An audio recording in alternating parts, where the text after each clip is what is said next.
got real lucky on our timing of when we opened to be able to do what we do now. Yeah. Now, there's so many things I want to touch on with that.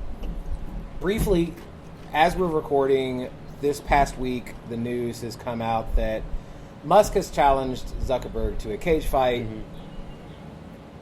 Zuckerberg responded, "Tell me the location," and now everyone's losing their mind. I think it might actually happen. Whatever, it's not going to happen. Zuckerberg has actually been training BJJ for a long time, from what I hear, and he's actually been training MMA. Elon Musk, I don't think has. We've like all seen those yacht pictures. 20 sodas a day, yeah, right? It's not the best. Yeah. What do you think about that? Like, I think it's the dumbest thing in the world, right? I think it's a good hype train. I think these guys, they're bored. They love the attention. They're with that, and they're smart. They want to stay in the news, and they can be in the news. Yeah. But no, so me and my son do jiu-jitsu, and so that's awesome. Before he played baseball, it was something that I was like, you got to do some type of sport. Yeah. And we had a friend go to a gym. We took him, and I was like, man, I want to do it, and I fell in love with it. That's awesome. And I've watched the videos of Zuckerberg, and he's actually pretty good. Yeah, I've heard. And so I think people would be surprised, but I think he would whoop Elon's ass. Oh, I know for a fact he would. Yeah. And so, but I think it's such a joke that Elon's even talking about it. But at the end of the day, that dude's like Donald Trump. He just wants to be in the news and everybody talking about it. Everybody talking about it. I didn't know you did BJJ. That's amazing. I want to. I can't afford it at the time. I did one class, and I was like, "This is amazing," because I've been a UFC fan since Vanderlei Silva back in the day, and I've always wanted to learn the BJJ process because I love, a lot of fans are starting to figure out now, once the fighters actually get to the ground, what people are kind of doing when it comes to wanting to put their arm here, trying to get the holds and embrace the suck, as they say in BJJ. So when you finally got into it, what did you think when you actually started training BJJ? Well, what was neat about it is I go from a world where, been around the beer world for a long time. I know what I'm doing, and that's my hobby, right? I've been brewing for over 15 years. I'm an art of my craft, right? And so, when you go to something like, jiu-jitsu, you go into it and you're a nobody. Yeah. And the people that are there know exactly what they're doing. So it's a perfect of almost humility, being humble. Yeah. And but what's crazy is like in jiu-jitsu when you're rolling and you're thinking you've about got somebody and you're about to submit them, you're about to choke them out. All of a sudden you make one wrong move, and then the next thing you know, you're on your back and you're being choked out. Yeah. And so basically what you're doing is you're playing chess with your body. Yes. Checkers with your body, right? Yeah. So but I've learned a lot from it. And I've learned a lot from it from business, and I'll give one example because I could talk about this all day. Is like when you're jiu-jitsu and someone's on top of you and they're trying to submit you, choke you out, right, take you out. Yeah. You use all your energy up and with your mind and your body to try to get out of it. Right. And then what they're trying to do is they're trying to get you to use all your energy. So what they teach you in jiu-jitsu is just to relax. Just close your eyes, breathe, relax, and then start working and filling your way out and get out of that situation. So in business, it's the same thing. It's like, when I'm having a really bad day and I'm really stressed and I've got to be creative and like the entrepreneur Jeremy's got to come through, like it's impossible because I'm using all my energy because I'm so stressed and I'm trapped.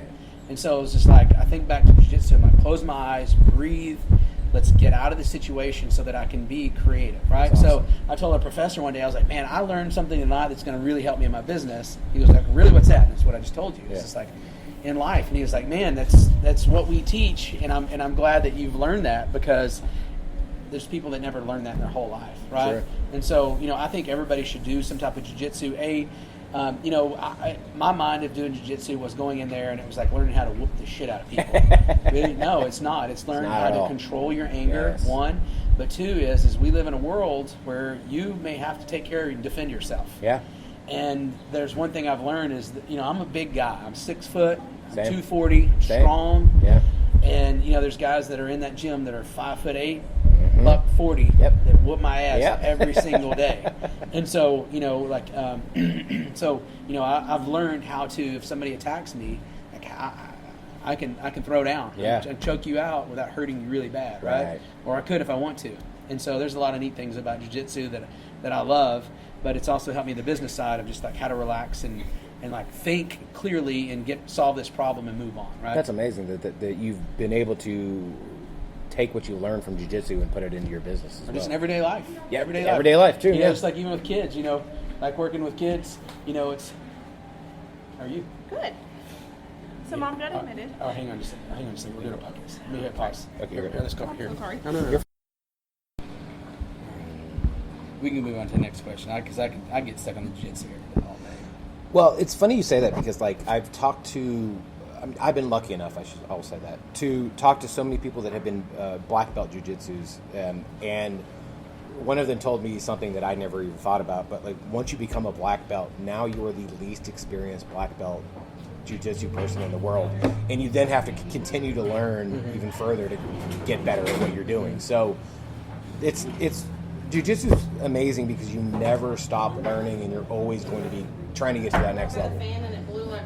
So it's always a good thing. So and they also talk about like once you make most blue belts, that's when they quit because it takes 2 years to get to a blue belt. Wow. So you try to hit that, and then because you got to realize it's another 2 years to a purple belt, and then another 4 to a brown, right, and then another 4 to black. Yeah. I mean, he's got the Ultimate Fighter thing going on right now, and he's one of those guys that he's showing up in like we were talking about earlier. He's a pro wrestler. He's showing up in a suit, not helping his team, and then you have Chandler who is taking it serious.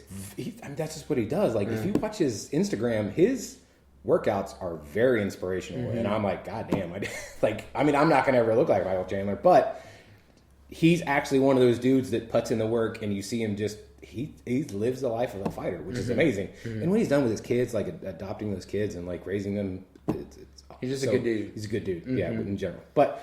And then, Connor hasn't entered the USADA pool because obviously he's on the roids and a bunch of other stuff probably that is illegal. So he's not going to fight this year. Whether he's going to fight early next year, we also don't know because he still hasn't entered any pool. So you could have a whole conversation about Conor McGregor and everything that he's ever done. But business-wise, he's done really good things. Yeah, so we'll say that. Now, you've brewed so many beers. This might be a tough question, but what are your 3 favorite beers you guys have ever made? So, number 1 is Sasquatch. Wow. It's my baby. I absolutely love that beer. Number 2, I love our Cerveza Por Favor. My love for Mexican lagers. I think it's, it's one of the best Mexican lagers that's on the market. And it's because I've taken so much time of figuring out how to brew a good Mexican lager. And then, my 3rd favorite beer would be a pool of our beers, and it's our barrel-aged beers. Oh, okay. And, we take a lot of pride in barrel aging. Yeah. Where a lot of breweries do wrong is they love putting on the, on the barrel. Like here's a label from a barrel-aged beer that we did a long time ago. Let's see, it doesn't say that how long it was in the barrel. But the thing is like it, brewers love putting, it was in the barrel for 24 months, 36 months, all that. What we tell people is with our barrel is we don't decide how long a beer is in a barrel. The beer tells us when it's ready to come out. Oh, okay. So we actually start trying the beer out of the barrels at about month 3 and month 4. Yeah. And what we're looking for is there an infection? Right. Is it maturing faster? Is it giving the flavor profiles that we want? Right. And there's a distillery that's just up the road, Iron Root Republic, which 4 years ago when they won first world's best bourbon out of Texas was pretty amazing. That is amazing. And then they won world's best corn whiskey and all sorts of other awards. But they really kind of taught us, and we use their barrels as far as the barrel aging process. Is in the Texas heat, that's where the whiskey really pulls a lot of the flavor from a barrel because it's going in the barrel, and then when it gets cold, it goes in. So the reason why you're seeing more and more Texas distilleries getting on the map is because of the heat here in Texas. Yep. Right? So you get the hot days, and then it cools off at night. Yeah. And even though it may not feel like it drops 20 degrees, that beer is doing certain things in those barrels. So we used to age our beer in a climate control room like we're in right now in the office at 70 degrees. And they're like, dude, you're wasting your time. Right. In our mind is we don't want beer to be hot. It's bad. Well, the beer's done fermenting. Right. It's not going to pull any off flavors from yeast because the beer's done. So we try to get as much beer in the barrels as we can by summer, and so by winter. So we've released a barrel aged beer that was only in the barrels for 6 months. And people were like, holy shit, how long was this in the barrel for? At least 2 years? I'm like, no, 6 months. And they're like, there's no way. So sometimes you can over-age a beer. Yeah. So, for example, like, it's too long. Like if you've ever had really good scotch or really good whiskey, and they're like, oh, this is 21 year, this is, 23 year. Sometimes it's a little too much. True. Where most, distillers, they start pulling stuff out year 4. Year 6, year 8, Weller's, it's their regular, I think it's 10 year. To me, it's pretty smooth for 10 year, but at the end of the day, that's a long time in a barrel. So like we really take a lot of pride in our barrel aged beers. This one doesn't have the date on it. I was trying to see some of the other labels. Like that's another barrel aged beer. Yeah. It says aged in whiskey barrels. Yeah, so it doesn't say the time frame. Like we used to do them, and then it was like people really don't care. Does it taste good? And so that's kind of I know I'm kind of getting going on and on, but at the end of the day, I would say number 1 is Sasquatch, number 2 is our Cerveza Por Favor, and then number 3 is a pull of all of our beers. It's our barrel aged beers. Now your artwork is always amazing. Do you use the same artist, or do you kind of have different artists, or how does the process work? If you look, we've kind of got a bunch here in front of us. So, like, we have one artist that does. So, this is Wing and a Prayer. It's the slushy that we did. It's my wife and me, and we built the brewery on Wings and a Prayer. Yeah. And so, like, we've got one that's using face. Then we have one artist. If it's more of a cartoonish, we have another artist. If it's more of like this is Spring Fest with like a Germany background, like a German town, like we have another artist. And so, and then you have like this lemon light, lemon pie one here that's been just a photograph. Yeah. So we do, we kind of pitch our ideas to artists, and then, but now we know which one does the best, and then they kind of get back with us and get a plan and put stuff together. So yeah, it's pretty neat to see how it kind of all comes together. Yeah. It is so funny because you'll have like this mental picture of like, okay, we want to do this, and then somebody produces something that's even better than what you had in your head. And like, oh, great, this works out perfect. And of course, there's probably the other side where you're like, oh, well, I was hoping it was more, blah, blah, blah, blah. And so you just got to keep working for it from them.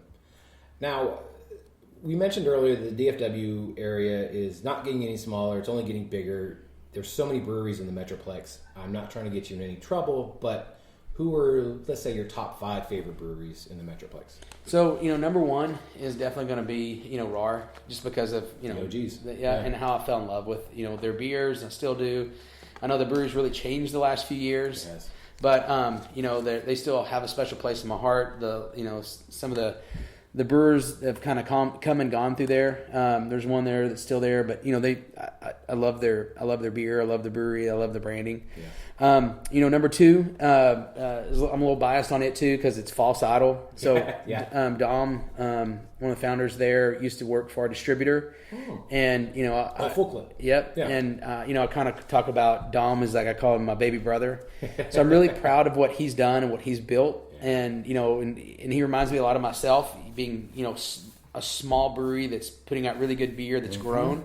I'm excited to see where those guys go. Number 3 would be Martin House. We just recently did a collab with those guys. They're like us. They push the envelope. They don't care. They do what they want. Yeah. And but they're really good dudes. They're fun dudes, and they're just good old boys. Yeah. So that would be my top 3. Yeah. I don't really have any beef with any breweries. There's no breweries I'm mad I don't like, but. I would say my top ones would be those 3 breweries right there. Wow, all West Side. Yeah. And then obviously Tups is just down the road. I love Tups.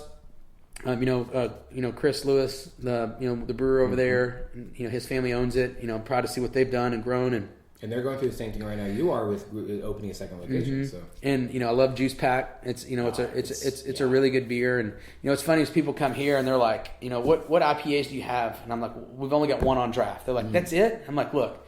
If you want a bunch of good IPAs, there's a brewery 20 minutes south here called Tups. Go to Tups. Yeah. We IPAs aren't our thing. I feel like we brew a pretty good one. We just don't brew a lot of them. Yeah. But what's funny to go back to styles of beer that we brew, people say, well, do y'all brew a real beer? Because we do these pastry stouts, we do these slushies. We've got another beer that I haven't talked about today. It's called the Crispy One. It's a light American lager. That beer is fucking money. and it's Okay. 4.5%. Just where it needs to be. Yes, and it's a good crispy beer, crispy